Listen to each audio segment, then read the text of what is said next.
बिस्मिल्लाहिर्रहमानिर्रहीम। अस्सलाम वालेकुम। आज का जो हमारा टॉपिक है आर्टीरियल ब्लड प्रेशर के हवाले से है कि ब्लड आर्टरीज़ में जो ब्लड फ़्लो करते हैं वही आर्टरीज़ में वो प्रेशर एग्जर्ट करते हैं। तो वो प्रेशर किस तरह प्रोड्यूस होते हैं, कौन कौन से फैक्टर हैं जो उस पर एक्ट करते हैं और उसको रेगुलेशन किस तरह होते हैं। तो आज के लेक्चर में हम ये सारी बातें जो है डिस्कस करेंगे। अगर हम ब्लड प्रेशर की डिफिनीशन की तरफ देख लें तो ये प्रेशर वो प्रेशर है जो कि blood wall of the arteries के ऊपर एग्जर्ट करते हैं। यानी जब आर्टरीज़ में सपोज़ दिस इज़ आर्टरी और इसमें ब्लड जो है वो फ़्लो करते हैं, तो ये जो ब्लड की पार्टिकल्स हैं या ब्लड की जो ड्रॉप्स हैं ये कंटिन्यूसली कोलाइड कर जाते हैं with the wall of the blood vessel. और जब हमारे पास कोई चीज़ किसी चीज़ दूसरी चीज़ के साथ टक्कर लेते हैं, उसके साथ स्ट्राइक कर जाते हैं, तो उसके ऊपर फोर्स अप्लाई करते हैं। ठीक है, for example this is the single part of the blood vessel और ये है हमारे पास ब्लड की एक ड्रॉप। तो ये जब फ्लो करते हैं inside this vessel, so that will strike with the wall of the blood vessel. अब ये जो ब्लड है जब ये स्ट्राइक कर जाते हैं वेसल के साथ तो ये फोर्स एक्सर्ट करते हैं और जिस area of the blood vessel के साथ के ऊपर ये फोर्स एक्सर्ट करते हैं, ठीक है, तो इससे प्रोड्यूस होता है प्रेशर। इसीलिए हम कहते हैं कि pressure is equal to the force exerted on the area of a specific container और specific area of the blood vessel.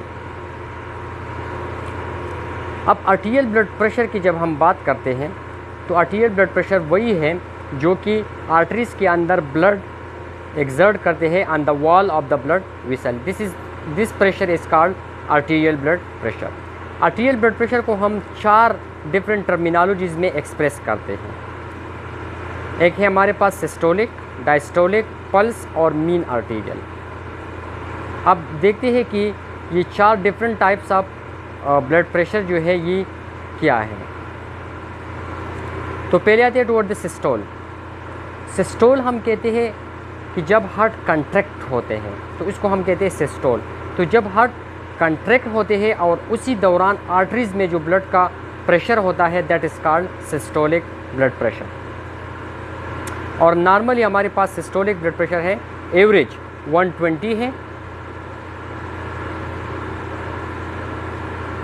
जबकि उसका रेंज जो है दैट इज़ फ्राम 100 टू 140। यानी अगर 100 और 140 के दरमियान सिस्टोलिक ब्लड प्रेशर हो सो दैट विल बी नॉर्मल। अब डायस्टोलिक ब्लड प्रेशर की तरफ आते हैं। डायस्टोल हम कहते हैं कि जब हार्ट रिलैक्स होते हैं तो दैट इज़ कॉल्ड डायस्टोल। तो during the relaxation of the heart arteries में जो ब्लड प्रेशर होता है, ब्लड का प्रेशर होता है that is called diastolic blood pressure. Average हमारे पास है 80, जबकि रेंज उसका है 60 टू 80 मिलीमीटर ऑफ मरकरी। अगर 60 और 80 के दरमियान डायस्टोलिक ब्लड प्रेशर है so that will be the normal diastolic blood pressure. तीसरा हमारे पास है पल्स प्रेशर। पल्स प्रेशर कहते हैं the difference between systolic and diastolic.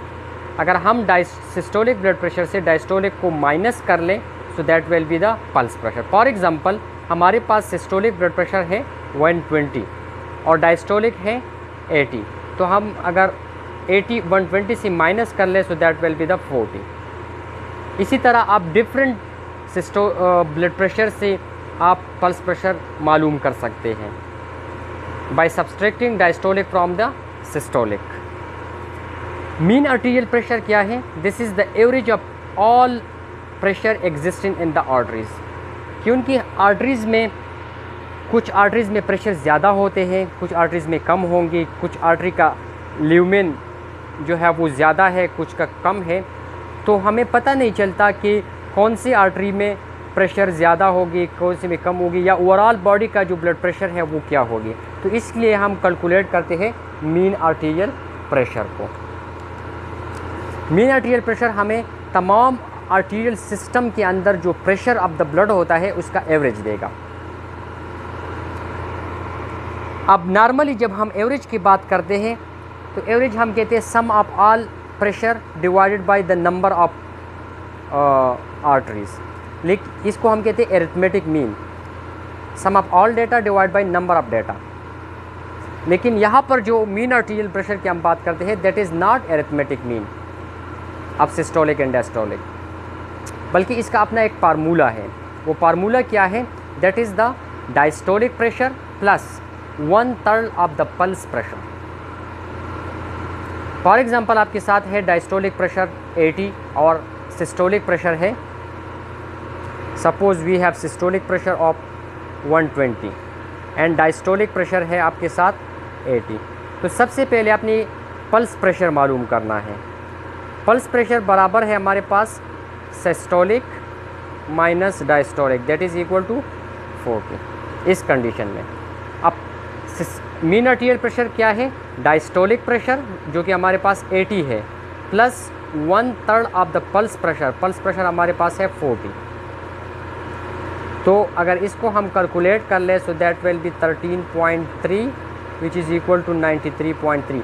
तो नॉर्मली एवरेज अगर हमारे पास सिस्टोलिक प्रेशर 120 है और डायस्टोलिक प्रेशर जो है वो 80 है, तो मीन आर्टीरियल प्रेशर आपके साथ होगा 93.3। ठीक है। इसका एक दूसरा फार्मूला भी है, वो ये है कि mean arterial pressure is equal to systolic plus 2 diastolic divided by 3। For example वही केस है 120/80 वाला, तो यहाँ पर 120 plus 2 multiplied by 80 divided by 3। अगर इसको हम फाइंड आउट कर ले तो this is 120 plus 160 divided by 3 which is also equal to 80 divided by 3 and that is 93.3। तो अगर आप इस फार्मूले के थ्रू फाइंड आउट करते हैं या दूसरे फार्मूले के थ्रू, आंसर सेम ही आएगा।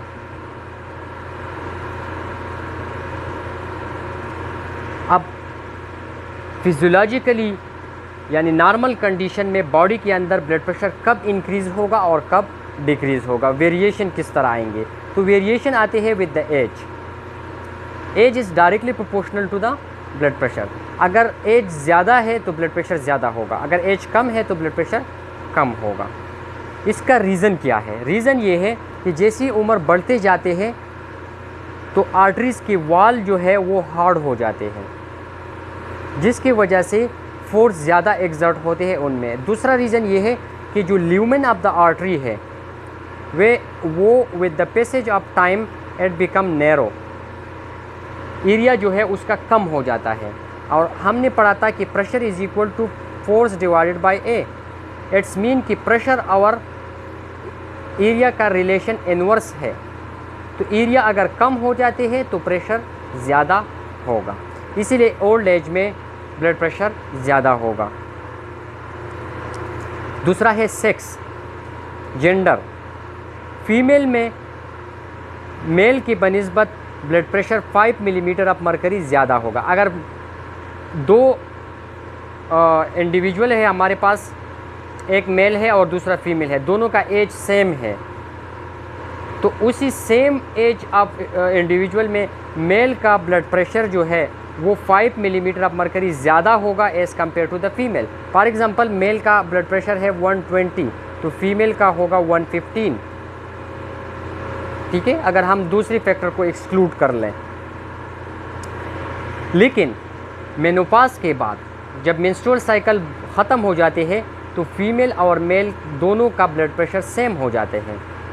अब ये रीज़न क्या है कि मेल में ब्लड प्रेशर ज़्यादा होगा, फीमेल में कम होगा? तो इसके दो रीज़न हैं। एक रीज़न ये है कि मेल का ब्लड वॉल्यूम ज़्यादा है, अगर वॉल्यूम ज़्यादा है तो फोर्स ज़्यादा होगा और फोर्स ज़्यादा है तो प्रेशर ज़्यादा होगा। दूसरा ये है कि मेंस्ट्रुअल साइकिल में ब्लीडिंग होते हैं, ब्लड वॉल्यूम कम हो जाते हैं from the that of male, तो इसी वजह से प्रेशर कम होता है। और तीसरा ये है कि हमारे पास जो फीमेल में एस्ट्रोजन और प्रोजेस्टेरोन हार्मोन है that is act as a vasodilator, तो इसीलिए हमारे पास फीमेल में ब्लड प्रेशर कम होता है बनिस्बत मेल। बॉडी स्ट्रक्चर की अगर हम बात कर ले तो ओबीज़ में प्रेशर ज़्यादा होगा बनिस्बत लीन पर्सन की। क्यों? बिकॉज ओबीज़ में फैट्स ज़्यादा होते हैं और वही फैट्स जो है हमारे ब्लड वेसल को कंप्रेस करते हैं, जिसकी वजह से एरिया कम होगा, और जब एरिया कम होते हैं तो प्रेशर ज़्यादा होगा।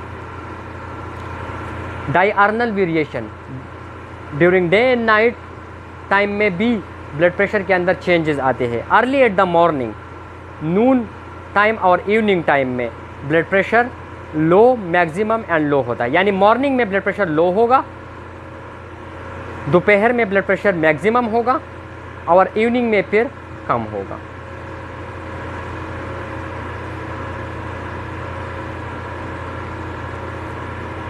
आफ्टर मील भी ब्लड प्रेशर ज़्यादा होगा क्योंकि मेटाबॉलिक एक्टिविटीज़ ज़्यादा होते हैं, तो इसीलिए ब्लड प्रेशर भी ज़्यादा होगा।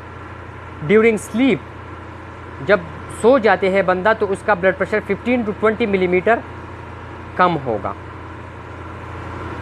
लेकिन अगर स्लीप विद ड्रीम है या नाइट मेयर है तो ब्लड प्रेशर जो है वो राइज होगा, क्योंकि नॉर्मल स्लीप में, डीप स्लीप में जब नाइट मेयर्स या ड्रीम्स नहीं होती तो बॉडी का एक्टिविटी कोई नहीं होता, तो इसीलिए हमारे पास blood pressure 15 to 20 millimetre reduce होता है, कम होता है।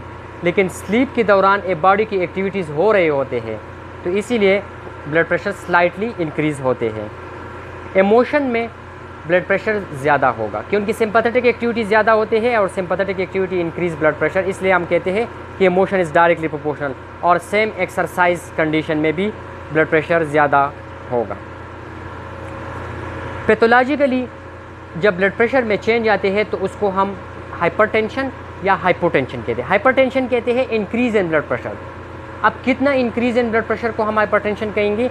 जब हमारे पास ब्लड प्रेशर बेस लाइन से 25 मिलीमीटर ऑफ मरकरी ज़्यादा हो। फॉर एग्जांपल एक बंदा है, उसका नॉर्मल ब्लड प्रेशर है हमारे पास 120/80 सपोज़,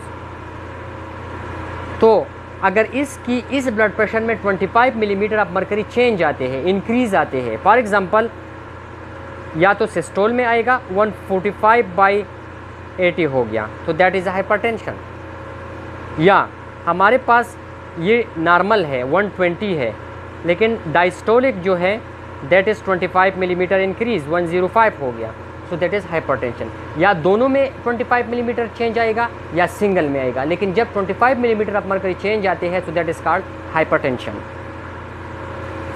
और हाइपोटेंशन हम कहते हैं डिक्रीज़ इन ब्लड प्रेशर को, या सिस्टोलिक या डायस्टोलिक, लेकिन 20 मिलीमीटर जब डिक्रीज़ आती है तो दैट इज़ कॉल्ड हाइपोटेंशन।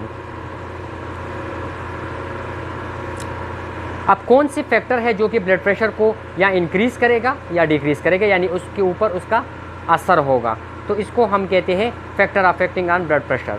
तो जो फैक्टर ब्लड प्रेशर को अल्टर करते हैं that is called local factor, mechanical factor या determinant of the blood pressure. तो लोकल फैक्टर की टाइप्स कितनी हैं? तो एक है हमारे पास सेंट्रल फैक्टर लोकल में से, which confined to the heart. Central हम इस बेस पे कहते हैं कि that is just related to the heart, for example cardiac output and heart rate. जबकि दूसरी टाइप में हम पढ़ते हैं peripheral factor which is beyond the heart, away from the heart. ऐसे फैक्टर जो कि हार्ट से अवे होगा और ब्लड प्रेशर के ऊपर उसका इफेक्ट होगा, इसको हम कहते हैं पेरिफेरल फैक्टर। फॉर एग्जांपल इसमें है पेरिफेरल रेजिस्टेंस। पेरिफेरल रेजिस्टेंस कहते हैं resistance of the blood vessel, blood volume, venous return, elasticity of the blood vessel जिसमें ब्लड फ्लो करते हैं, velocity of blood flow, diameter of blood vessel and viscosity of the blood. ये हमारे पास ये 7 जो है that is the peripheral factor, क्योंकि ये हार्ट से बाहर होते हैं।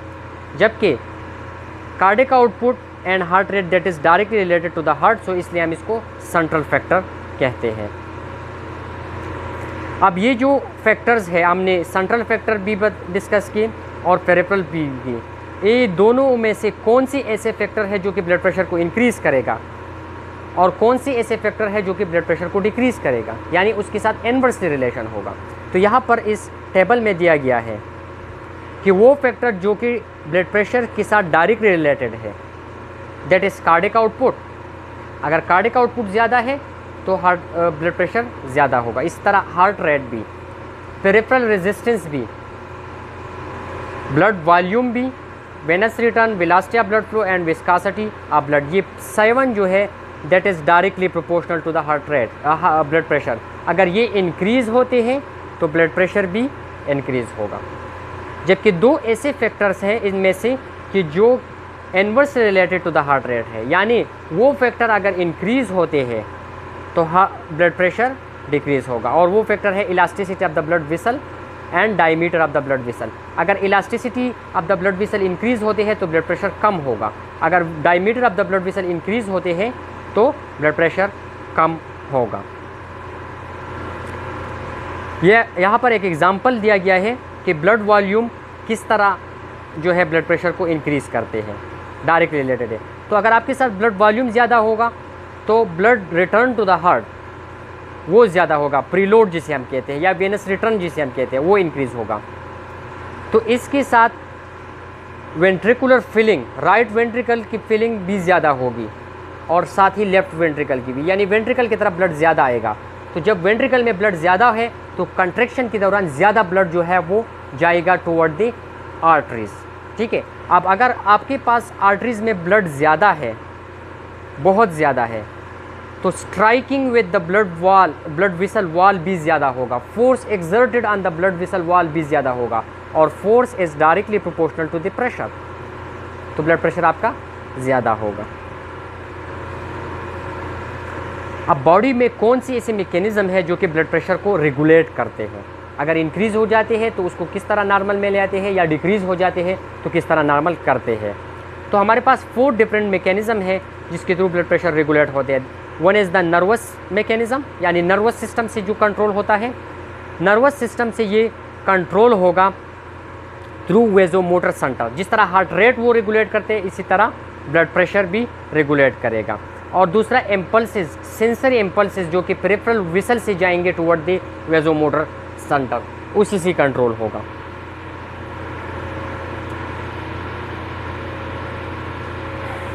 रीनल मैकेनिज़्म, रीनल मैकेनिज़्म 2 तरीक़ों से ब्लड प्रेशर को रेगुलेट करते हैं। एक ये कि volume, extra cellular fluid volume को के थ्रू ये रेगुलेट करते हैं। अगर ब्लड प्रेशर हाई है तो एक्स्ट्रा सेलुलर वॉल्यूम को ये रिमूव करेंगे और ब्लड प्रेशर को नॉर्मल करेंगे, अगर कम है तो रिटेन करेंगे। और दूसरा है renin angiotensin aldosterone mechanism. Hormonal mechanism में ऐसे हार्मोन है जो कि वेजोकंस्ट्रक्शन काज करते हैं, तो ब्लड प्रेशर वो इंक्रीज़ करेंगे। वो तब स्टिमुलेट होगा जब आपके साथ बीपी लो है, तो वो हार्मोन रिलीज़ होकर बीपी को ज़्यादा करेंगे। और ऐसे हार्मोन भी है कि जब ब्लड प्रेशर ज़्यादा हो तो वो रिलीज़ होता है और ब्लड प्रेशर को कम करते हैं। और लोकल मैकेनिज़्म में हमारे पास लोकली कुछ केमिकल रिलीज़ होते हैं जो कि ब्लड प्रेशर को हाई या लो करते हैं। इन 4 मैकेनिज़्मों में से जो 3 मैकेनिज़्म हैं, नर्वस, हार्मोनल और लोकल, ये 3 मैकेनिज़्म हमारे पास रैपिड एक्टिंग है, यानी जब ब्लड प्रेशर कम हो जाते हैं या ज़्यादा हो जाते हैं तो डायरेक्टली ये 3 मैकेनिज़्म एक्टिवेट होकर ब्लड प्रेशर को नॉर्मल की तरफ ले आते हैं। लेकिन रीनल मैकेनिज़्म ये से है जो कि स्लोली स्टिमुलेट होते हैं और फॉर लॉन्ग टाइम होते हैं, जबकि ये 3 मैकेनिज़्म रैपिडली स्टिमुलेट होते हैं और फॉर शॉर्ट टाइम होते हैं। अब डिस्कस कर लेते हैं एक एक को। सबसे पहले आते हैं टुवर्ड द नर्वस मैकेनिज़्म। इस तरह हमने बता दिया कि that is the rapid and short time. तो इन 4 में से मैकेनिज़्मों में से जो मोस्ट रैपिड मैकेनिज़्म है that is the nervous mechanism, और ये within minutes blood pressure को नॉर्मल की तरफ लेके आते हैं। किस तरह लेके आएंगे? By with the help of vasomotor centre. और वेजोमोटर सेंटर हमने हार्ट रेट में पढ़ा था, ठीक है। तो उसी मैकेनिज्म, सेम उसी मैकेनिज्म के थ्रू ये ब्लड प्रेशर को रेगुलेट करते हैं। अब वेजोमोटर सेंटर को मैसेजेस कहाँ से आएगा कि ब्लड प्रेशर लो है या हाई है? तो वो मैसेजेस आएंगे from the peripheral receptors which is called baroreceptor. ये भी ऑलरेडी हम लोगों ने डिस्कस किए हैं कि कैरोटिड साइनस और आर्च ऑफ एओर्टा में मौजूद हैं। So this is the mechanism through which nervous system regulate blood pressure. For example आपके साथ ब्लड प्रेशर हाई हो गया है तो बैरोरिसेप्टर स्टिमुलेट होगा। बैरोरिसेप्टर से मैसेज जाएंगे through cranial nerve number 9 glossopharyngeal और वेगस। कहाँ पर? Into the brain. और ब्रेन में कहाँ पर? Nucleus of tractus solitarius. अब यहाँ पर क्या होगा? न्यूक्लियस ऑफ ट्रैक्टस सॉलिटेरिस या तो आपके साथ वेजोडाइलेटरी एरिया जो है,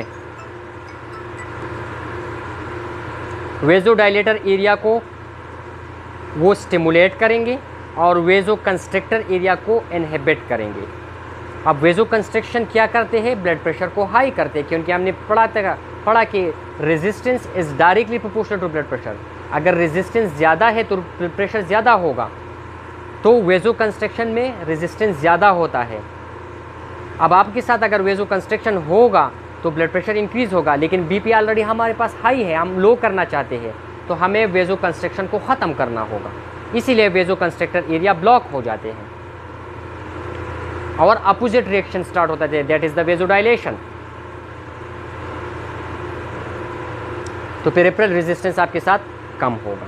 अब पेरिफेरल रेजिस्टेंस जब कम हो जाते हैं तो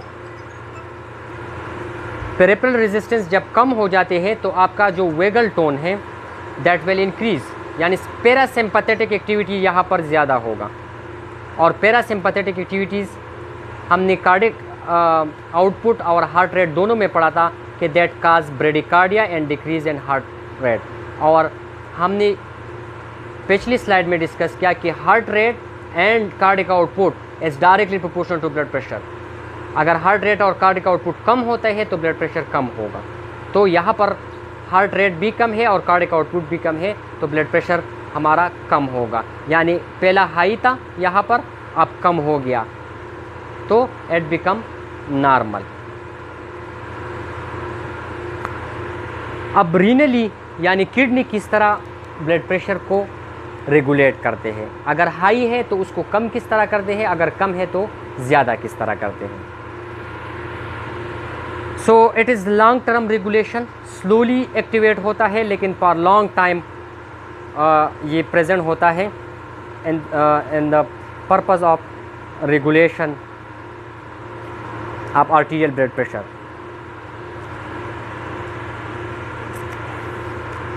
तो अगर ऑलरेडी हमारे पास नर्वस सिस्टम मौजूद है ब्लड प्रेशर की रेगुलेशन के लिए, तो किडनी क्यों अपने आप को इन्वॉल्व करते हैं in the regulation of the blood pressure? वो इसलिए करते हैं क्योंकि अगर एक इंडिविजुअल में blood pressure for long time के लिए चेंज होता जाता है, यानी डिक्रीज़ होता है या इंक्रीज़ होता है, लेकिन चेंज होते हैं, तो नर्वस मैकेनिज़्म उसके साथ एडॉप्ट हो जाते हैं, हाई के साथ या लो के साथ, दोनों के साथ अपने आप को एडॉप्ट करते हैं, फिर वो रेगुलेट नहीं कर सकते ब्लड प्रेशर को। तो इसीलिए हमारे पास रीनल मैकेनिज़्म जो है फिर इन्वॉल्व होता है in the regulation of the blood pressure. तो जिस तरह मैंने स्टार्ट में बता दिया कि किडनी दो तरीक़ों से ब्लड प्रेशर को रेगुलेट करते हैं, one by regulation of extracellular fluid volume और दूसरा through renin angiotensin aldosterone system. ECF volume के थ्रू किस तरह ब्लड प्रेशर को रेगुलेट करेगा? फॉर एग्जांपल आपके साथ ब्लड प्रेशर इंक्रीज़ हो गया है तो किडनी मैक्सिमम अमाउंट में सोडियम और एक्स्ट्रा सेलुलर फ्लूइड को एक्सक्रीट आउट करेंगे फ्रॉम द बॉडी। तो इससे क्या होगा? जब फ्लूइड एक्सक्रीट आउट होगा तो ब्लड वॉल्यूम यानी fluid volume in the body will decrease. ठीक है। जब फ्लूइड बॉडी में कम होता है, ब्लड वॉल्यूम ओवरऑल कम होता है, तो हमने पहले रेगुलेटरी फैक्टर ऑफ एक्टिंग में वहाँ पर पढ़ा कि blood volume is directly proportional to the blood pressure. तो अब आपके साथ ब्लड वॉल्यूम कम है तो ब्लड प्रेशर ऑटोमेटिकली कम होगा।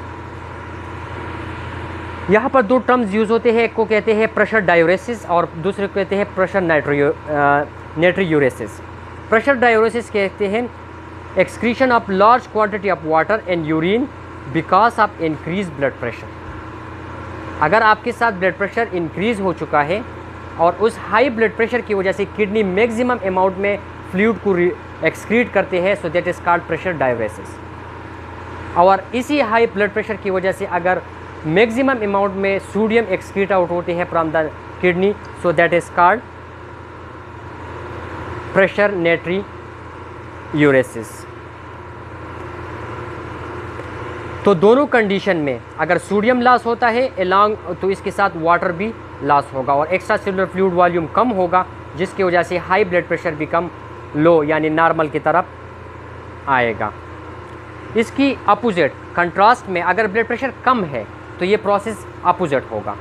किडनी मैक्सिमम अमाउंट में वाटर और सोडियम को रिटेन करेंगे, रीएब्जॉर्ब करेंगे। तो रीएब्जॉर्प्शन की वजह से फ्लूइड का वॉल्यूम इंक्रीज होगा और जब फ्लूइड का वॉल्यूम इंक्रीज होता है तो आपके साथ ब्लड प्रेशर इंक्रीज होगा। तो लो ब्लड प्रेशर बिकम नॉर्मल। ठीक है, लो ब्लड प्रेशर में इंक्रीज आएगा और वो नॉर्मल की तरफ चले जाएंगे। अब रेनिन एंजियोटेंसिन अल्डोस्टेरोन सिस्टम के थ्रू किस तरह ब्लड प्रेशर रेगुलेट होते हैं। फॉर एग्जांपल आपके साथ ब्लड प्रेशर लो है तो किडनी में जक्स्ट्रा मेड्यूलरी अपरेटस वो स्टिमुलेट होगा due to the low blood pressure, और रिस्पांस में लो ब्लड प्रेशर के रिस्पांस में जब वो स्टिमुलेट हो जाती है, so that will release renin. Renin क्या करेंगे, रेनिन आएंगे इनटू द ब्लड के साथ, क्योंकि renin is the type of hormone, और हार्मोन हम किसे कहते हैं जो कि रिलीज होते हैं from the glands into the blood. तो ये ऑटोमेटिकली ब्लड में आएगा। ब्लड में एक किस्म की प्रोटीन मौजूद होते हैं, a type of protein that is called angiotensinogen.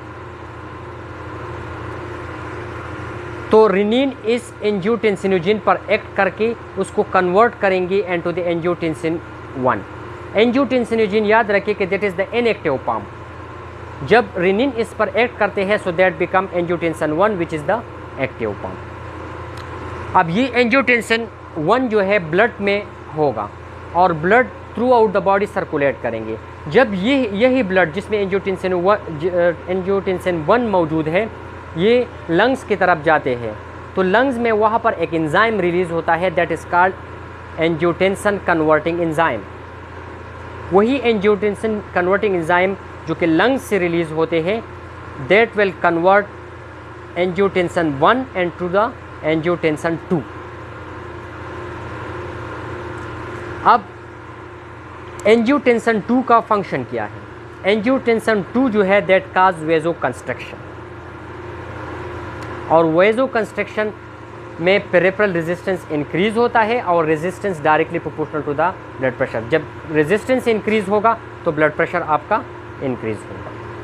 दूसरी तरफ इसी एंजियोटेंसिन 2 पर एक एंजाइम एक्ट करते हैं दैट इज़ कॉल्ड एंजियोटेंसिनेज, और वही एंजियोटेंसिनेज जो है convert the angiotensin 2 into the 3 and 4, और 3 and 4 जो है ये एड्रीनल कॉर्टेक्स पर एक्ट करते हैं।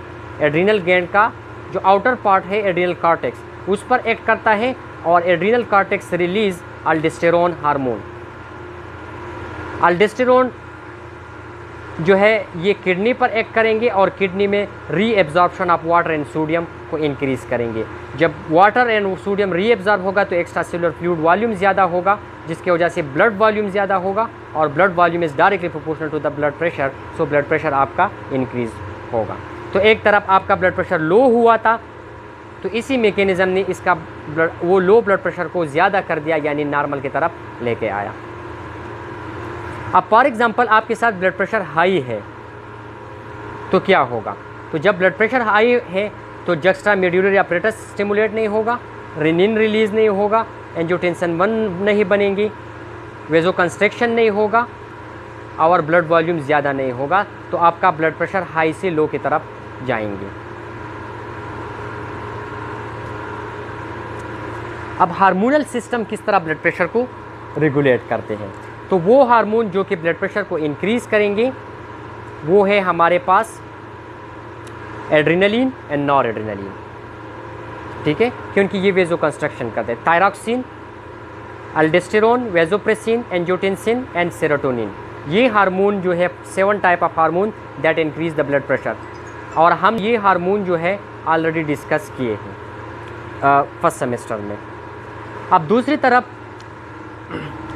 हार्मोन जो कि ब्लड प्रेशर को डिक्रीज़ करते हैं that is the VIP, vasoactive intestinal polypeptide, जो कि इंटेस्टाइन से रिलीज़ होते हैं, ये भी हमने डिस्कस की है। Bradykinin the local type of hormone, prostaglandin this is also the local hormone, histamine, acetylcholine, atrial नाइट्रोयूरेटिक peptide जो कि राइट एट्रियम से सिक्रीट होगा, brain नाइट्रोयूरेटिक peptide and C type नाइट्रोयूरेटिक peptide. ये 8 टाइप ऑफ हार्मोन जो है it will decrease the peripheral resistance bye vasodilation, ठीक है, और वेजोडाइलेशन जो है इसमें रेजिस्टेंस कम होता है, तो रेजिस्टेंस जब कम होगा तो ब्लड प्रेशर भी कम होगा। लोकली ब्लड प्रेशर किस तरह रेगुलेट होते हैं? तो कुछ लोकल सब्सटेंसेस रिलीज़ होते हैं ब्लड, और वो ब्लड वेसल पर एक्ट करके या तो वेजोकंस्ट्रिक्शन काज करेंगे जिसकी वजह से ब्लड प्रेशर ज़्यादा होगा, या वेजोडाइलेशन काज करेंगे जिसकी वजह से ब्लड प्रेशर कम होगा।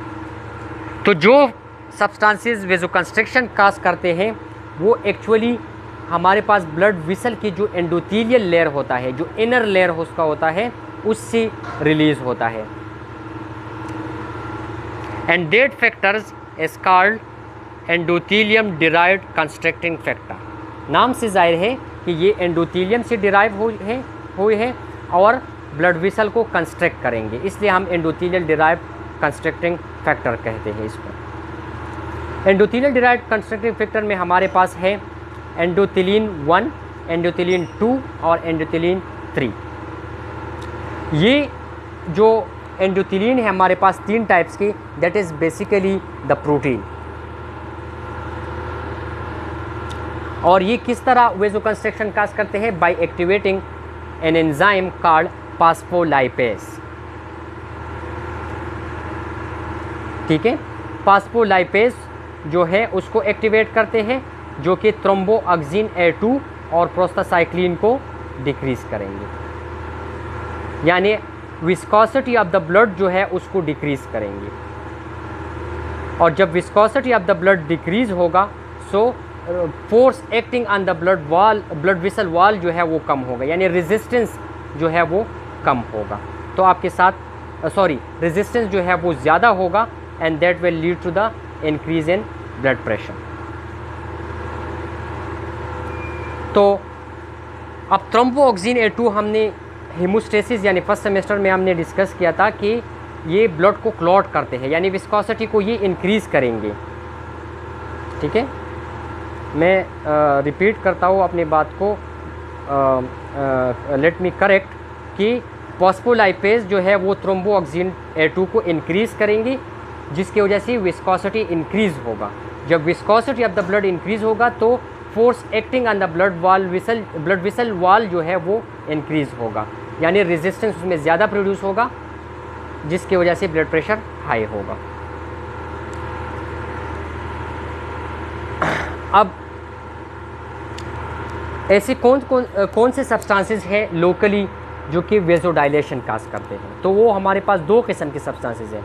एक को कहते हैं हम मेटाबॉलिक ओरिजिनेटेड फैक्टर्स और दूसरा है एंडोथेलियल ओरिजिनेटिंग फैक्टर्स, यानी एक मेटाबॉलिक एक्टिविटी से डिराइव होगा और दूसरा एंडोथेलियम से रिलीज़ होगा।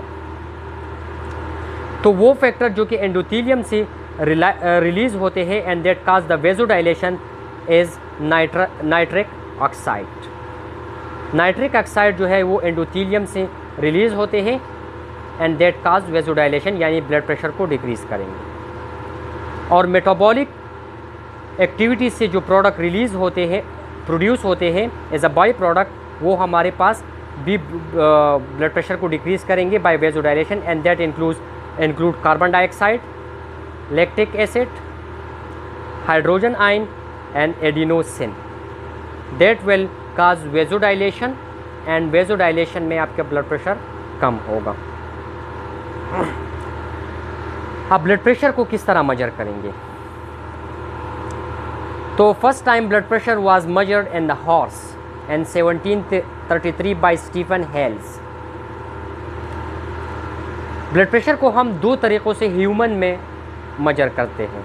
एक को हम कहते हैं इन्वेजिव मेथड और दूसरा है नॉन इन्वेजिव मेथड। इन्वेजिव का मतलब ये है कि इसमें हम बॉडी के अंदर इंटरवीन करते हैं, बॉडी के अंदर जाते हैं, और नॉन इन्वेजिव में हम सुपरफिशियली ब्लड प्रेशर को मेजर करते हैं।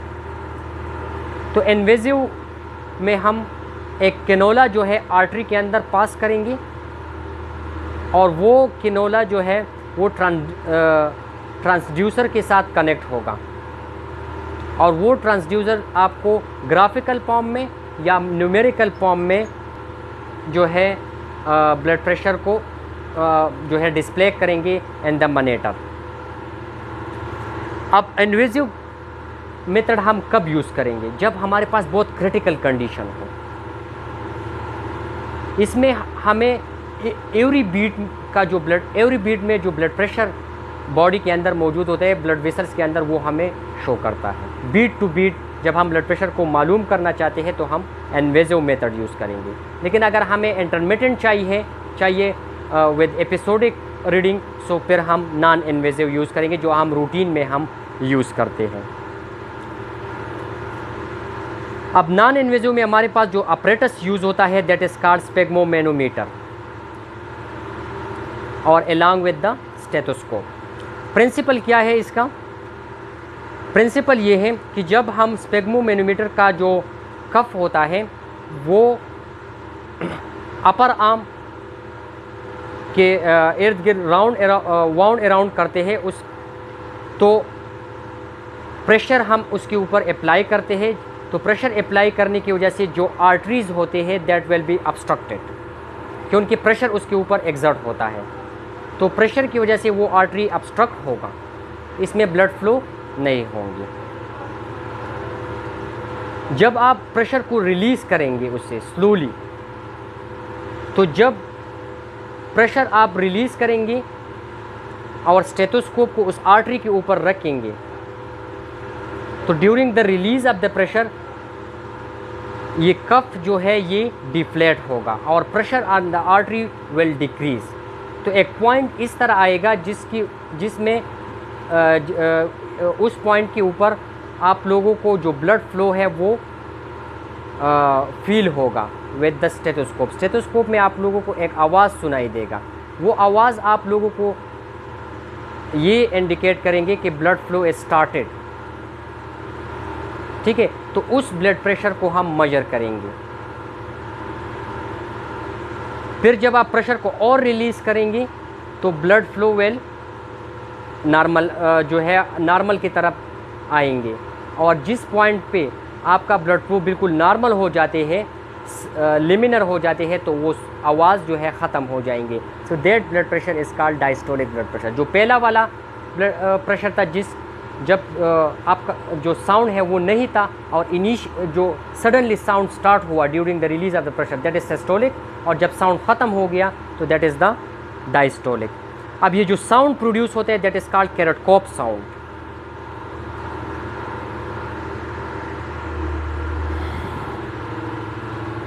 So these are the device apparatus which use in the monitoring of the blood pressure। ठीक है, ये मरकरी कॉलम है जो आपको रीडिंग देगा। ठीक है, स्टेथोस्कोप आपको आवाज़ देगा, जो मैंने आप लोगों को बता दिया कि start of the sound will denote systolic blood pressure and the disappearance of the sound will denote diastolic blood pressure. और ये हमारे पास है वो बल्ब जिसके थ्रू हम एयर प्रेशर अप्लाई भी करते हैं और प्रेशर को रिलीज़ भी करते हैं। So this is the last lecture second semester course का। अगर इसी में कोई क्वेश्चन हो तो आप लोग मुझसे पूछ लें। Thank you very much.